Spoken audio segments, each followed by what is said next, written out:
This is KGAN, Cedar Rapids, Waterloo, Iowa City, Dubuque. This is a News Channel 2 town hall meeting, the sewer solvent scandal. Welcome back. The sewer solvent scandal has cost us, the taxpayers, more than $1 million since 1986, and that's $1 million that we know about. About $120,000 of that was allegedly used to bribe Cedar Rapids city officials in the streets and sewer departments. Also that the city of Cedar Rapids would continue to buy Steve Golden's overpriced sewer solvent. Now the question is, how do we know for sure that this kind of corruption is not happening as we're speaking in other city departments? I've personally heard some city workers say they feel that this is just the tip of an iceberg. I think we've all heard that. Well, now it's time to take your calls. Before we go ahead and go to our phone lines, I want to give you the number. If it's busy, please keep trying. Call back again. That number is 395-7686, 395-7686. Let's go ahead and take a call. Hello, you're live on News Channel 2. What's your question? Yeah, there's 5 or 6 people that got arrested for taking them bribes. I was wondering if there's any attempt from getting that $120,000 back from them people. How do we get our money back? Absolutely. Good question. Absolutely, and the City Council, in conversations with the U.S. Attorney's Office, it's still part of an ongoing investigation, but we are going to do everything in our power to try and reclaim any of the dollars that are deserved to the citizens of the community. How do you do that? How can you go about getting it back? In a lot of different ways. I don't think there's any one place where that will come from, but we are currently, and I would refrain from commenting on the specifics of how that happens, but we are investigating all of our options through our legal department as well as under some of the federal and state statutes. So there is hope to get our money back. All right, let's go to another caller, please. Your question? If this is the tip of the iceberg, I question the credibility of giving amnesty to what you're calling, in your words, petty thieves. I'll answer that question. I think it's directed toward you, sir.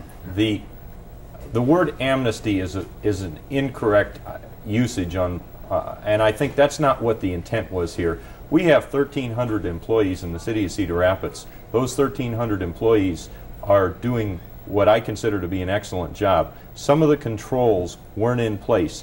There were policies that went on in some departments that shouldn't have perhaps gone on.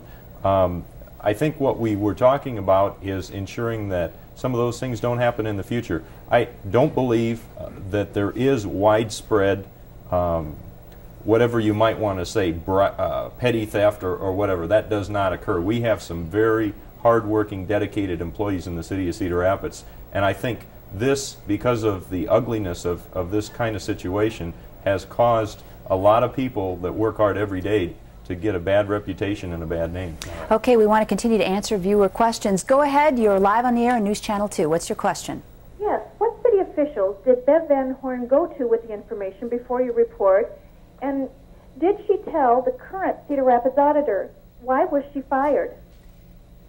Three good questions. Yes, I think I want to add here, I think we're going to have, Sandy's going to have a report on Ms. Van Horn coming up in just a little bit. But Commissioners, Mayor, anyone want to answer that? I guess for starters, she wasn't fired. She resigned. Why did she resign? Was it a part of this? Bob, I guess you'd have to ask her if Sandy hasn't already. But there was a difference of opinion as far as a new job opening in the department, and she was dissatisfied with the situation and submitted her resignation. All right, well, as Amy said, we'll have more on that with Sandy coming up a little bit later. We've got another caller. Your question, please.